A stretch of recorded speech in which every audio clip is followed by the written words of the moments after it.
Well, hello there, everybody. It is Warden here, and today we're gonna be talking about some random shit I came up with in the midst of night, playing Risk of Rain. Instead of being a productive member of society, I'm going to sleep preparing for my job tomorrow. Now, today I wanted to touch on quickly on this discussion about parasocial relations, parasocial connection, yada yada yada yada, that I've heard around online. Now, as my personal introduction to the topic, basically, parasocial relationship, as people seem to be referring to, is the not the event, the phenomenon. Yes, the phenomenon where people seem to be attaching themselves to public, usually internet personas such as Twitch streamers, YouTubers, you name it. People get hyper attached and hyper invested in those personalities without that kind of emotional attachment, if you wish, being carried over or replicated in any way whatsoever by the said person, the said personality. Now, so it seems like the popular take online right now is that parasocial relationships are bad. It's not good. It's cringe.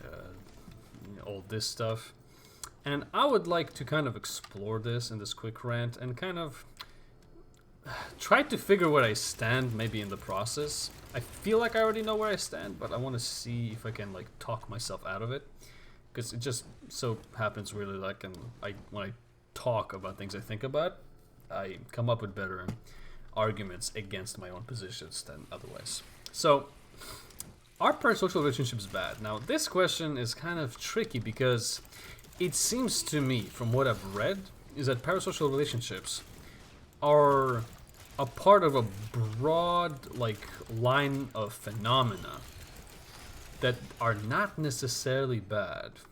So, for example, forming any kind of idol, which, by the way, seems to be a very, very common and normal things for humans to do.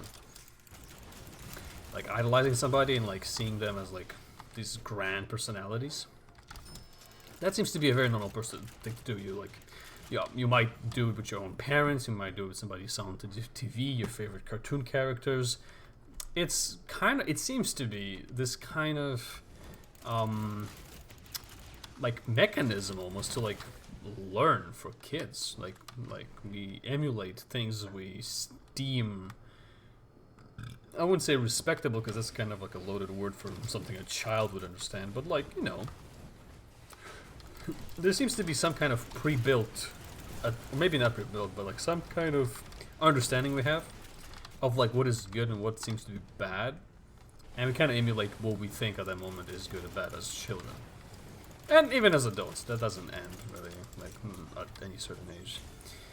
But point is that I would be hard pressed, or that's probably not the good expression. I would be very curious to find somebody who would say that forming any kind of idols or like idolizing anybody in any way, shape, or form is bad. Like altogether. Like sure, idolizing to a point of fanaticism, that I can 100% agree. That's not the best thing to do. But to just form idols and just like trying to emulate somebody because you like respect them a lot, I mean, I don't know if I could defend that point at all. Like we all like passively at least respect some people and like respect some people's input, and don't like others, and then we try to emulate people's of whom we respect their inputs.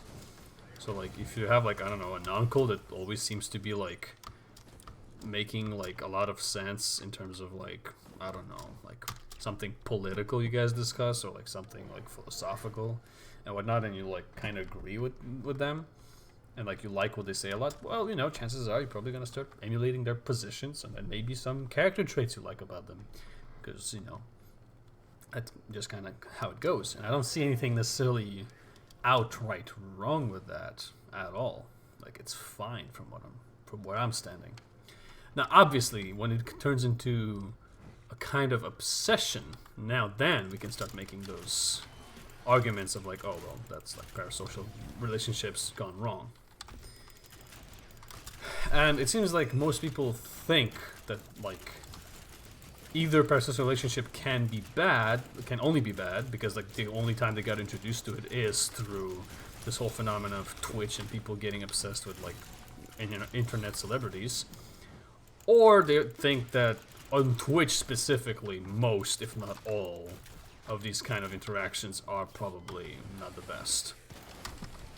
It seems to me, from what I've heard. Maybe like that's not where the discourse is now, but when I first got introduced to it, that's kind of where it was at. So, I don't think it's a bad thing necessarily. Sure, parasocial relationships can turn toxic and ugly real fast, but at the fundamental level, to me, it's like, man, if you draw some kind of positive anything, some kind of positive either interaction or positive influence on your life from a streamer, and if like them reading out your shitty fucking dono text once in a while is like what helps you feel good about yourself here and there, like obviously it depends from case on case, but in general I don't think it's particularly a horrible thing. Like I can understand that some people turn it in ways like, first of all, let me get this out of the way so that we don't have to talk about it. Actually, maybe I'll have to talk about it again. The whole thing about like people chilling in like female. Oh shit! Okay, chill, boys. People chilling in like female streamer chats and streams and quote unquote simping for them and all that shit. Sure, I'm pretty sure there are some people that are there for specifically those purposes. I would be, however, very reluctant to brand everybody with that, and I'll come to why exactly that reason is in a bit. So, some people might turn these relationships into a way where instead of having them as a means to something else, like feeling better, having more strength or more inspiration to deal with their real lives, outside lives, to persevere, having it as like a place of comfort, to help them relax, all that. That's all well and good, that's fine. That's absolutely fine. But it seems like there is indeed, at least to some extent, a number of people for whom chilling and being in those internet personalities, either Twitch streams, chats, discords, all that, that becomes their end goal. It's a very masturbatory type of activity where you feel like you're part of something greater because your idol interacts with you without realizing that you're a way smaller or downright insignificant part of that than you actually are. It's kind of like, again, I'll come back to that again, like those people that like really actually for real simp, not just because they spend time in those chats, but because they actually are full on there only for the girls' looks and only for this and that. Like those people is the same thing. It seems like some people cannot achieve this kind of like connection or this kind of at least perceived connection in real life, so they kind of find an easier way to do that, and that is online, and that is through just going to these chats and essentially just, you know, hoping that their dono, their whatever gets read, and getting some kind of satisfaction out of that. And this goes for pretty much anything, you know. Like the whole point, it seems, of those is that that's how it works. I can even give my own personal example. Usually I actually don't watch Twitch at all, pretty much. Like sometimes when I'm bored at work, I'll just kind of hop in. Like there's some like video game related, like official channels I follow for updates. I'll watch it once in a while, but I don't really watch any personalities. But sometimes I do hop on to some of my favorite content creators, really, streams. Usually I watch their stuff on YouTube, but sometimes I'll just hop in for like really a quick couple minutes. And usually I'll come in and chat something, and it obviously gets ignored like 1,000 lines of other shit. And I'll just be on my own merry way. But this time, one of the content creators, I think it was Sweet Anita at the time, I went in and I just wrote something real fast, like a question, like a funny meme question. And she read it out instantly. And I was like, wow, okay. And something clicked in my brain, right? And I didn't even realize, but I spent at least 3 times longer in that stream chat than I would usually. So usually I would spend like, I don't fucking know, like a minute, 2, maybe 3. I'll just like kind of like listen to it for a bit and fuck off. But this time I was there for like solid 10 minutes, just typing, you know? Like I think there was like a refresh on the text, and maybe I'm actually bullshitting. Maybe I was there for longer than that, maybe like 15, 20 minutes.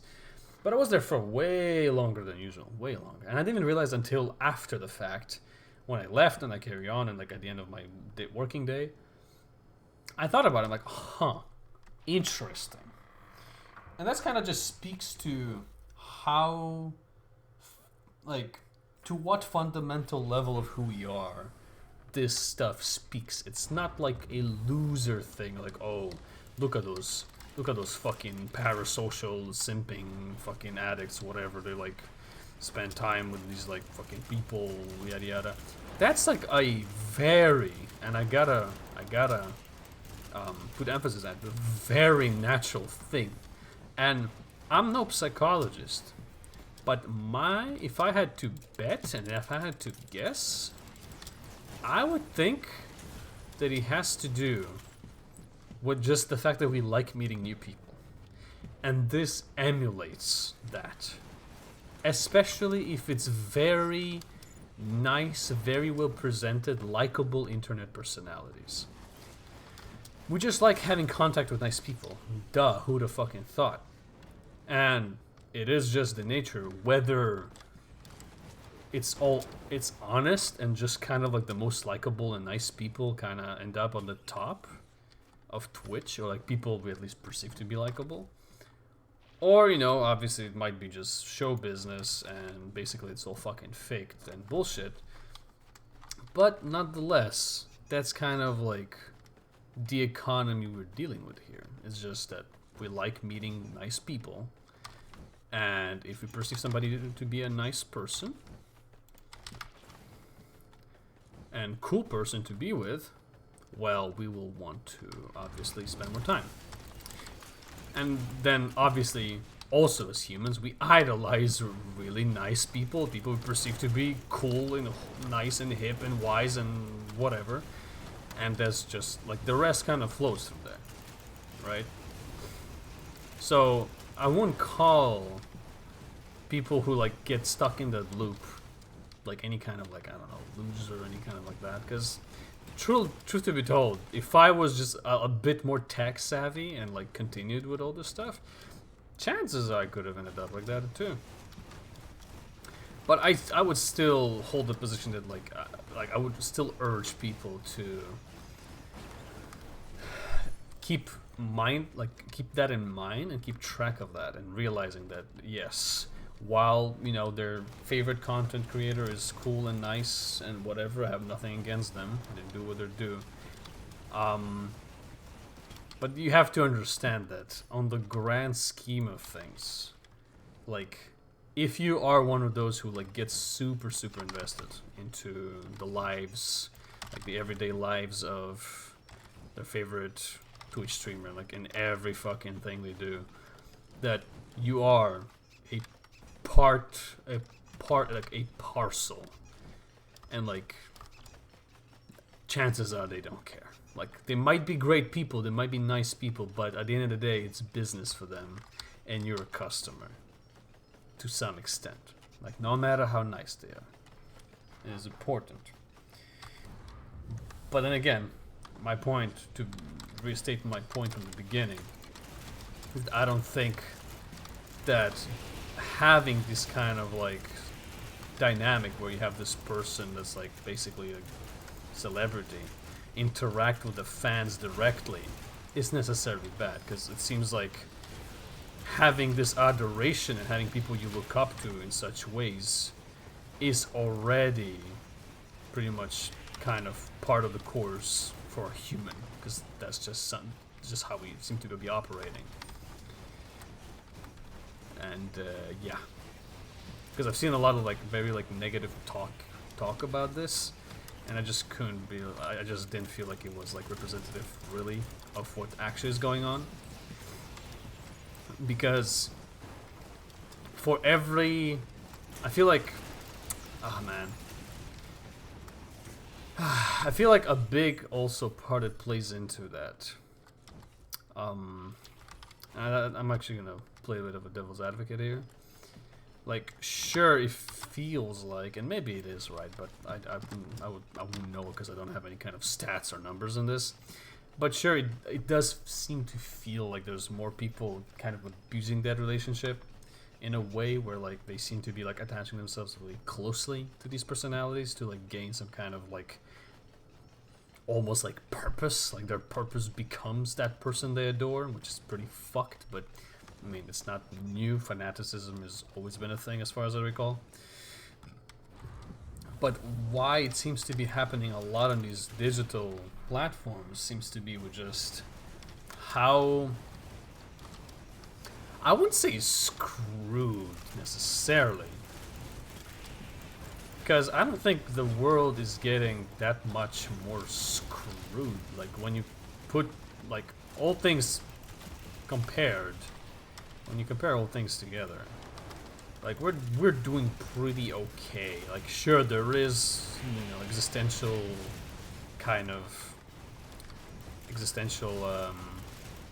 threats, if you wish. But if we're being honest, those were always there and will always be there. I think it's just kind of part of the course. And it's not because in medieval ages or whatever the fuck we were not aware of them that they were not there, you know? Like, there can always be an asteroid fucking up something. There can always be a volcano will erupt and just throw the fucking global climate into a goddamn, like, throw it for a fucking run. All these things could always happen. And now we're just far, far, far more aware of that those things exist. So it's not necessarily that the world got worse and we were kind of, like, retreating to this, like, digital landscape, really. I feel probably the world just got more complicated, and because of all this information and because of like all these things, the world becomes more complicated and we consistently venture into newfound territories, and that's what kind of makes it all just go fuck this, and we are far, far more likely now to retreat into these digital landscapes to find there what we cannot find in our real lives. And that could be feeling of belonging, feeling that you need friends, somebody to relate to, a comfortable place with like-minded people. And you might hate all this new age tech shit, but you gotta admit it that these YouTube channels and Twitch streams and their discords and all that, those create communities, online communities, and people feel good. Because it's a normal human thing to feel like you belong somewhere. And if you don't feel it in your real life, and you don't feel it in, like, you know, the public quote-unquote domain, well, you're just kind of bound to go find it somewhere else. And usually people do. And that's what's happening right now. So it does feel like, sure, this is more prevalent now, but that's because kind of like, it just, the perfect storm of factors that played into it, so that now it's such a big problem, at least here in the West. I wouldn't speak for every other place in the world because I don't know what the fuck is going on there exactly, like 100%. But yeah, that was basically my kind of a quick rant. Like, don't like if you are one of those people who are into those communities, you know, as long as it's a healthy balance, as long as it's like, you know, You go there every night, and every night they stream, and you go and you chill in the chat. But then once that is over, you go back and you have your real life friends, and you have your real life hobbies, job, whatever it is you got. If that's the case, it's all good, man. Like it's fine. Like you can indulge into whatever the fuck, you know. It's like it's the same thing as with drinking and drugs, honestly. Like if you use it responsibly in moderation, and the effect on your life is at least close to net positive, like as close as possible to net positive, versus being a black hole that like devours everything else in your life, you good. But if you find yourself obsessively throwing money at the content creators that don't really need it anymore because they have their like lives like set up forever, like they'll never probably ever need money again, other than to keep expanding, obviously. But if you find yourself in that situation where you keep throwing money because you're chasing that next high of having your favorite idol like speak out your name and like a question and whatnot, and maybe even just probably ignore it, if that's where you find yourself, I would highly suggest to give yourself a long and hard look in the mirror and think about like, okay, like how much am I bullshitting myself here? Like how much am I actually like getting the replacement for whatever it is I'm searching for here? Like, am I getting friends if that's what I'm searching for? Is that what I'm actually getting here? Am I getting a woman's or man's attention like I would in real life here by like donating money and basically kind of business, like forcing them to kind of like give you attention? That's almost like, I wouldn't call it prostitution, because that's not what the word means, but like it's exchanging money for affection, like mental kind of affection services. So that's still, like it's like kidding yourself into banging a hooker and then be like, oh man, I have a girl, It's like, like if that's where you are, I would tell you, yo, dude, you gotta look in the mirror and realize that what you think is not what is, alright? But also, I would want to forward the message to everybody else, all the people who claim it's cringe and claim it's like weird and creepy and bad and what the fuck not. Well, first of all, I would pretty promptly urge you to shut the fuck up, because this kind of like looking down attitude like doesn't help anyone, not yourself especially. But also I would like urge them to think about kind of like the general messages that I brought in this video, that there's never smoke without fire. There's always a reason why people do what they do. People in general, like as much as you want to meme about like, oh, people are stupid, people still generally have logic to their actions, whether they like it or not, and whether they acknowledge it or not. There's like psychological reasons for what they do, and it would be far more beneficial for you to try and understand where there's quote unquote terminally online simps, whatever the fuck, come from and why they indulge in those things they indulge, than fucking having this moral grandstanding because you're really proud of the fact you don't understand how the social landscape changes and how technology slowly takes more and more center stage in those interactions. And that will be that will be all for today's video. It's a quick rant. I know in my previous one I promised I'm going to be working on some more hefty, maybe even edited stuff, but currently I don't have time with work and a bunch of other side projects. So for foreseeable future, I'll keep it at very kind of laid back commentary shit. Maybe I'll pop on like a camera, maybe. Like, I don't want to get into reacts per se. Like, I don't want to like just go there because, but maybe, I'll throw on some more like serious, like some more serious kind of like talks with some graphs, some explanations, maybe some reacts if I find something worthy enough to react to. and we shall see how that goes. So for now, I'll tell you all goodbye. Take care out there. Keep sharp. Don't be stupid as much as you can, as much as that's possible, because that's all we could ever really strive for. And I'll see you all around next time. Take care. Bye-bye.